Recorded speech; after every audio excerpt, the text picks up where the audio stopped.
Ah, Ambassador. I was just on my way to see you. My name is... I'm sorry, but I don't have time to chat right now. I suggest you make an appointment. I did? Then make another one.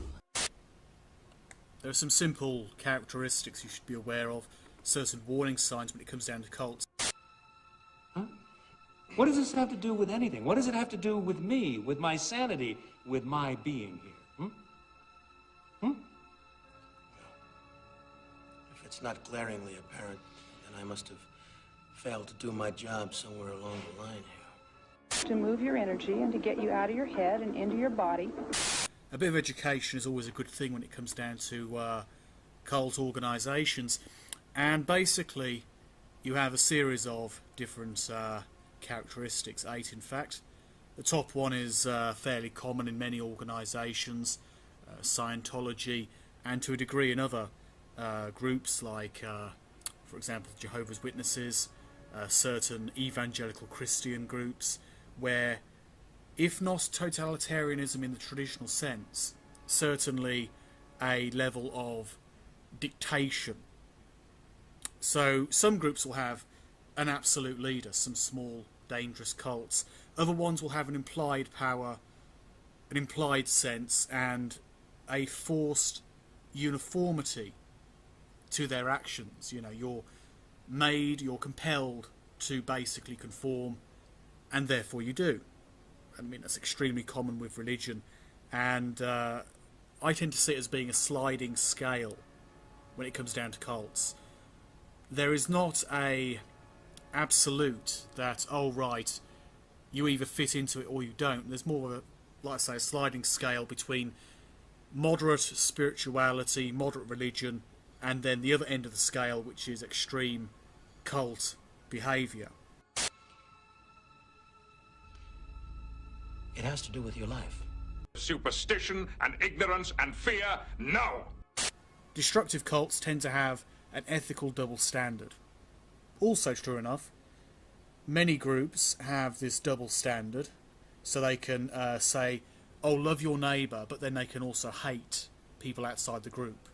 That's a base example, but a very common example. They can say, you know, thou shalt not kill, and yet they're willing to do things that would kill in extreme cases. So there's a double standard in those sorts of cases, and indeed in many other ways. Some groups claim that they should not collect for charity, only for the church.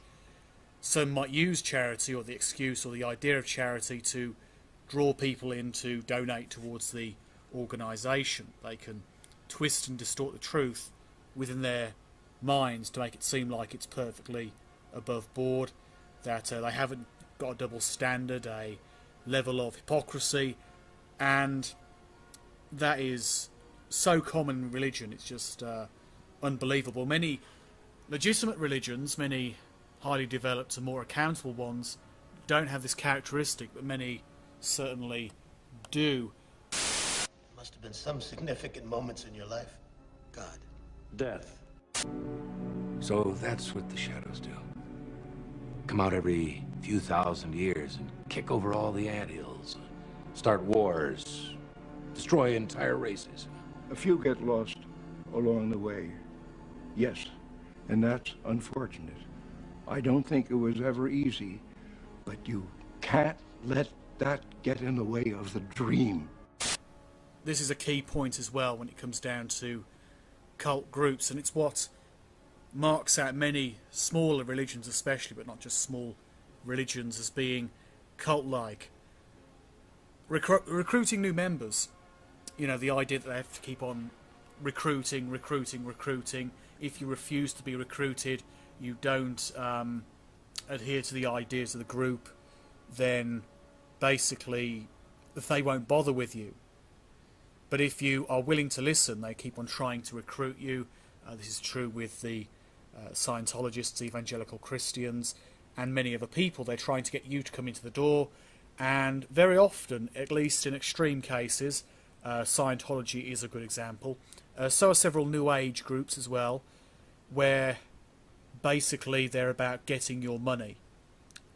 I've been to a Scientology group before, and they try and get your money like you wouldn't believe. You know, buy this book, go along to this training session. And this is all as soon as you basically have finished your stress test. So it's obvious cult characteristics, and very common with cult groups. They want you and they want your money. I don't know who the fuck you are. I don't even know who the fuck I am. I don't know who I am anymore. Good. Now you're free. I'll focus on the latter part, the exclusivity. They believe they're an exclusive group. They make themselves an exclusive group. They make out that they have the truth, that you should adhere to their ideals, and it mixes in with the other ideas as well, that you should follow, that the members are somehow, in some ways, chosen people, or those trusted with the truth, and it's really pathetic to see, and it's, you know, still fairly common. But many cults tend to push people away if they're not willing to bend over backwards for a particular religious belief. And certainly the idea of exclusivity is very common. You know, you shouldn't break past the ideas of the group. You should adhere to the group. You should become like cattle to the group in many ways. And I consider that to be partially what this particular characteristic is meaning. No. You don't frighten me, Malari. If you try to attack our forces, you'll lose. Yes, your ships are very impressive in the air or in space. But at this moment, they are on the ground. Fine. They're on the ground. But they can sense an approaching ship miles away. So what are you going to do, Malaria? Blow up the island? Actually, now that you mention it.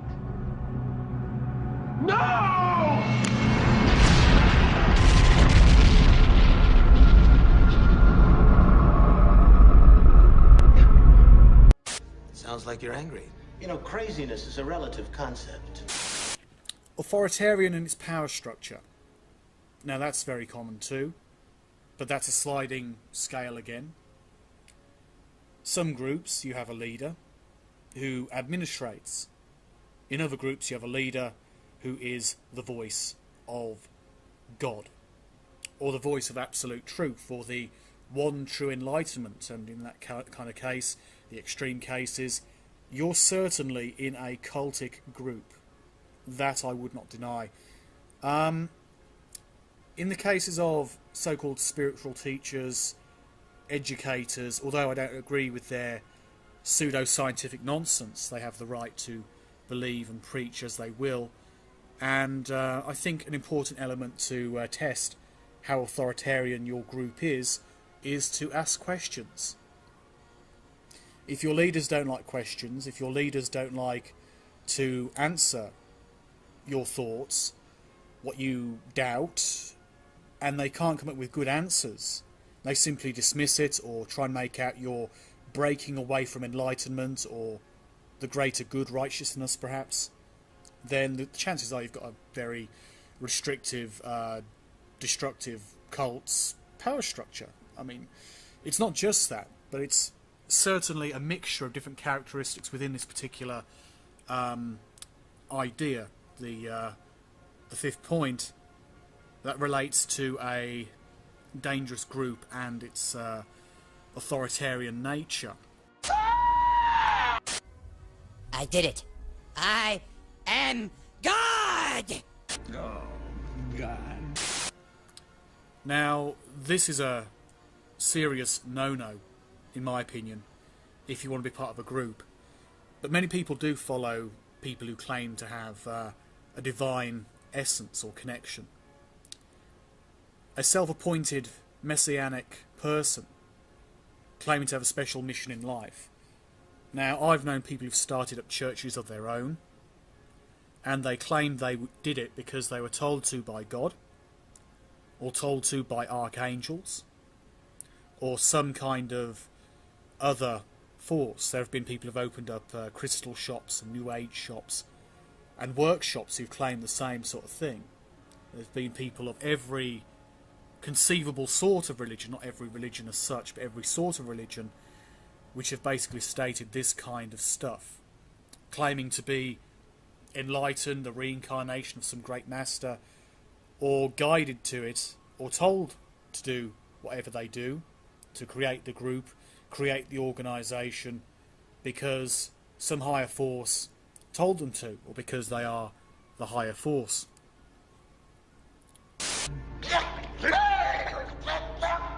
Peter, the leader is love. When I'm not with him, I feel like a schlub. The next characteristic is basically getting people to focus on the leader. Not the good elements of the mission, good elements of the belief, like, you know, love your neighbour, help out your fellow man, try and spread peace and love wherever you can. Not those cool ideas that tend to filter through into loose spirituality and society as a whole, but the idea that the man at the front of the church, or the man who speaks the most, or the man who is behind the man, the ruler, the dictator, whichever term is best suited, is a person who should be worshipped. We see this a lot with guru cults, where people chant a guru's name, you know, Hare Krishna, for example, or other groups as well. It's simply taken as gratis that, oh, they must be divine, and therefore we must worship them. You know, it's a nonsensical idea, but people seem to fall for it time after time. And guinea pigs in some warped behavioral study. Well, I wouldn't say warped, but I never thought of it that way. Well, then what are you talking about?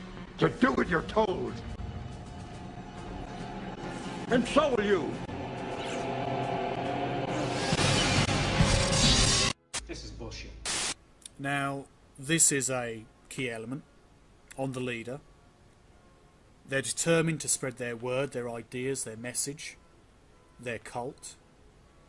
They're domineering, they dominate over the group. They are the group, the head of the group, the mind of the group, the force that tells people what to do. And typically to do that they do have to be charismatic.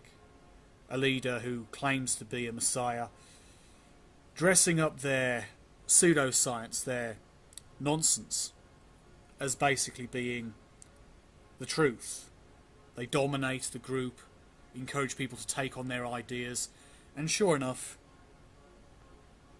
it can work as a group system. A good example is an Australian cult. You can possibly YouTube this.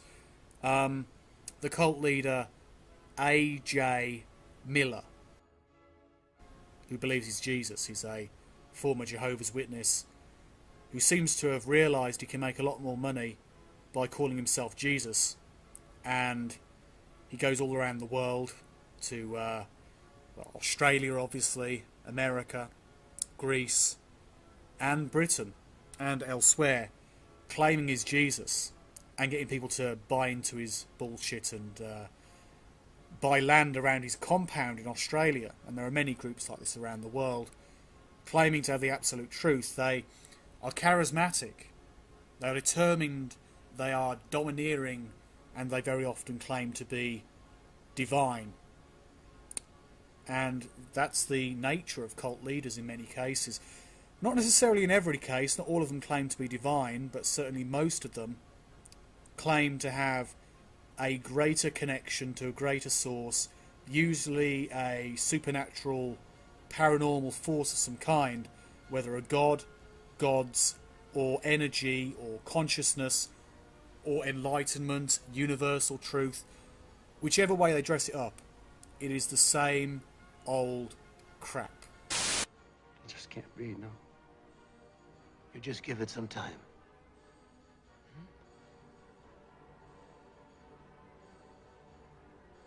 Time. And I'm afraid ours is up.